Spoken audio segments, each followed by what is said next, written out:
3 vertus pour être heureux. Bonté. Le talent est important, tout comme le travail. Votre carrière est importante, mais j'ai appris que dans la vie, en fin de compte, être une bonne personne est gratifiant. Il est incompatible d'être un bon professeur et d'être une mauvaise personne, car vous interagissez avec d'autres êtres humains comme vous. Ainsi, l'une des plus grandes vertus est d'être une bonne personne. C'est très triste. Si tu vois ça et que tu n'es pas ému, il n'y a rien en toi qui te blesse, c'est que tu es devenu insensible, une personne inhumaine et sans empathie. Je ne dis pas que tu es une mauvaise personne, je dis juste que nous sommes devenus insensibles et nous nous sommes habitués à la douleur des autres. Et nous devons considérer cela pour ne pas devenir insensibles à la douleur des autres, car cela nous rend bons et éveille en nous le souci d'aider les autres. Il y a une phrase de Martin Luther King qui dit à peu près ceci, comme dans cette génération, c'est vrai, nous vous laissons un monde d'êtres humains insensibles. Nous l'avons très mal fait, généralement au mépris de l'essence même de l'être humain, de la capacité de nous améliorer et de nous débrouiller seuls.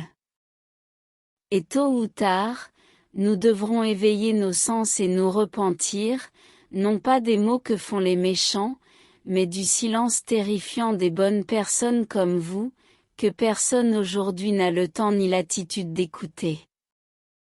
L'idée est que personne ne doit jeter l'éponge, se décourager, au contraire il faut se battre pour être de bonnes personnes et ce n'est pas être ringard mais simplement reconnaître que finalement c'est le sens de la vie. Soyez la meilleure version de vous-même pour la projeter. La joie. Ne perdez jamais votre joie. Cela ne signifie pas que vous devez agir comme un clown drôle, mais c'est le sens de vivre avec la joie dans votre cœur. Cela ne vient pas de la génétique, cela ne s'hérite pas, cela s'apprend, cela se développe en voyant toujours le côté positif.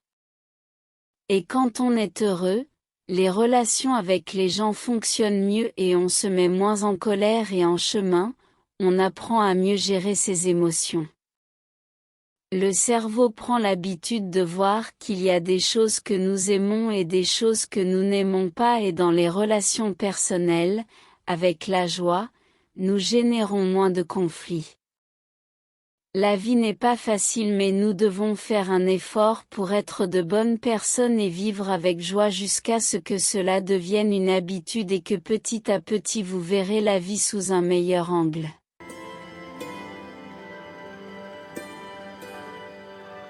La troisième de ces vertus est de faire les choses de manière extraordinaire.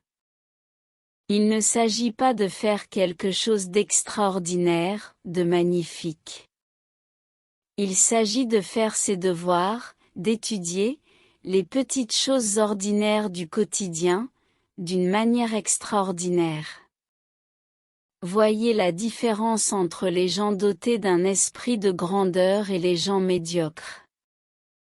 Les premiers sortent de leur zone de confort.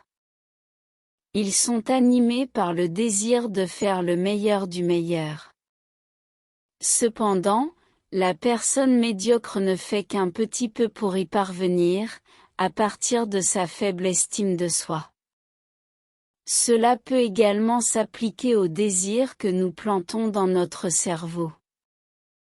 Si notre estime est médiocre, nous nous contenterons toujours du petit et du petit, que ce soit en affection, en réalisation ou en biens matériels.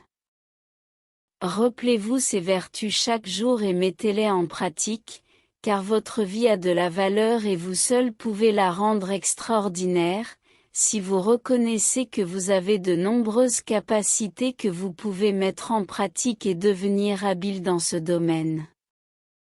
Tôt ou tard, vous découvrirez que vous êtes devenu compétent dans ce que vous faites de manière excellente et avec le désir de tout améliorer et dans tout votre grand potentiel humain et spirituel.